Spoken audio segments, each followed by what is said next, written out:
Hello, Girl Gang. This is Amber Vargas, founder of Girl Pursuit, and this is episode 32. Episode 32 is about craving that community in postpartum and the depths of that hole. What is the craving of the community?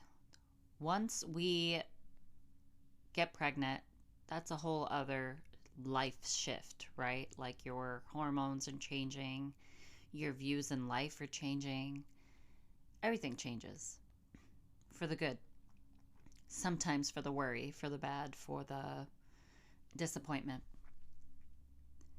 Community and motherhood isn't about finding your village, it's about accepting the hands that reach for you, even when they're strangers. Now, what do I mean by that? Postpartum isolation isn't just loneliness, it's a hole. And I've talked about postpartum and the black hole on one of my very early episodes, and how living in the four walls felt like a jail. But it wasn't jail because I was just at home.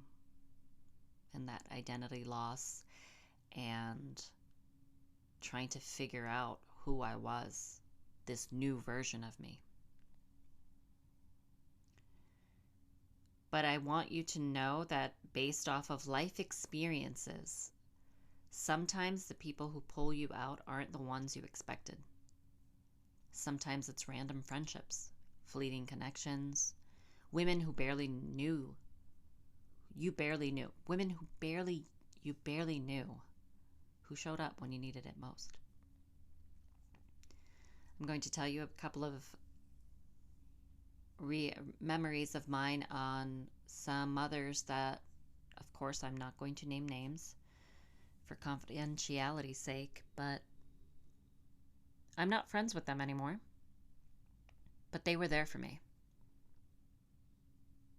For those moments that I needed that connection, for being witnessed, for seeing me, for feeling that less loneliness. And I remember when my son was born 8 years ago, and I had a fellow mom friend that was also pregnant at the same time with me. And we were both having boys. And her son was born just a few weeks before mine. And I want to thank her. She and I started motherhood together, this journey of the unknown. And it was beautiful. It was also confusing. It was also enraging because of the emotions and the connection we felt with intrusive thoughts of how insane it would be that someone else can feel the same way that you feel and the things that you think they feel and think. And the vulnerability it took for that mom to also open up and just be an open book about, like, yep, this is me. This is how I am. Look at me, I'm struggling. And I felt like, wow, I'm not alone. And I really appreciated that. The depths of the hole, the depth of that hole when postpartum isolation, what does it actually feel like? It feels like, one, you're never alone because you baby on you 24/7. You're completely alone with no adult connection. Your body isn't yours. Your time isn't yours. Your identity is not yours. Everyone asks about the baby and no one asks about you. And it's like you're drowning in a room full of people. That's what that depth of that hole felt like for me. And I wonder if it felt like that for you. If there's a fellow mom out there listening to my podcast right now, or reading it on the screen. So that was right. Did you know that 1 in 7 women experience postpartum depression? But isolation in itself, that's nearly universal. The hole isn't just always like a clinical depression, right? Like, you don't have to be diagnosed with it. Sometimes it's literally just the aloneness.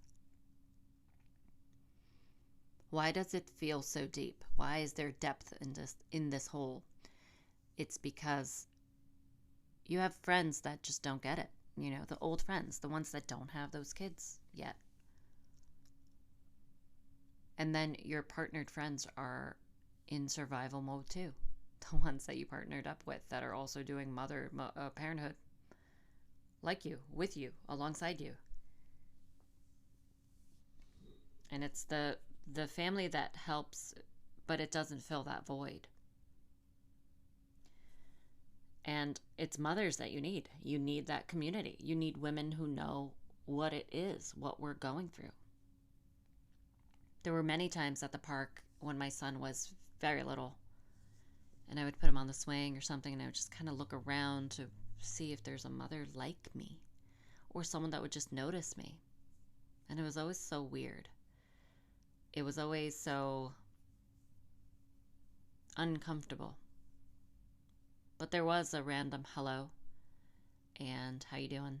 And that's how friendships flourished. And they began. The mom that I barely knew at the park. And she basically made me feel like I see you. You're not invisible.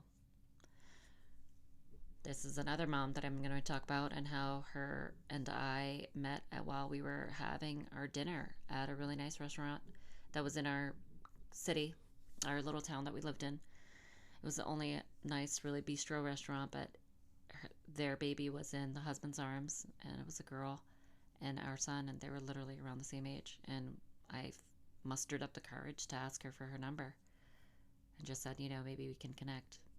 And that's how you do it. I remember telling another mom friend that became moms with, that also had littles just like I did, of knowing that there are people in this world that only are here for seasons and reasons and a lifetime, right? And all of these mothers were there for those seasons, for that season in my life. Varying lengths of time of friendship, connection. But I want to thank them for that, because they extended that hand when I needed it most. Or even when I didn't feel like I needed it most, but I did. And it was good to feel connected for that time being. But going back onto why community might be so hard to find. Because by design, motherhood is just isolating. It is. You're home with a baby. Not at coffee shops where you can mingle with someone and have a coffee. Sure, you can get out and try to go there. But I bet you all the mothers listening would say, this is probably best that we just stay at home, because the baby might cry or need all the needs, right? Everyone's exhausted. There's nap time, bedtimes, chaos. Those are the schedules that don't align. Comparison creeps in. Now, I had this experience, and I knew my gut was telling me to lean into it and listen to it. And it was a lot of, your son does this and mine doesn't. I must be failing, or I don't know what I'm doing wrong. That's where it's hard to keep that friendship, right? Like, where it was the comparison of, my son wasn't an easy infant. Well, now I say that because I didn't also know what he needed necessarily. He wouldn't sleep much, but he was he was an observer while he was awake. He was so good at being my little sidekick and doing the things I did. I had routine with him, and it was amazing and fun. And this first mom that I mentioned, it wasn't so fun for her, or at least that's what it seemed, or what I viewed. And yeah, the comparison was there. Well, your son does this and mine doesn't. And I wasn't there for competition. I was just there just to be there with someone that's also going through the same thing that I'm going through. And that's what got it more awkward. But you know what? And it's okay. It's all right. I still thank her for lending that hand out, for holding me when I needed to be held. Friendships are transactional, especially in that stage. I could tell you with over one hand counting, that I've lost, right, quote unquote, friendships. Because playdate friendships aren't really deep friendships. They can be. They can eventually become that if you have same values, morals, views, right? But that's okay. That's okay too. But finding that community, you have to put yourself out there. The pre-baby friends fade because they just don't get it. They don't have the time. There are some that stick around, and some I'm grateful for that would check in. But mom friends are circumstantial, right? Like if your kids are around the same age, that's literally how you vet someone. Like, hey, is our child around the same age? Do they have similar interests? Do they not? You crave that depth, but you only have capacity for surface level. And is that okay? It's almost like you take what you can.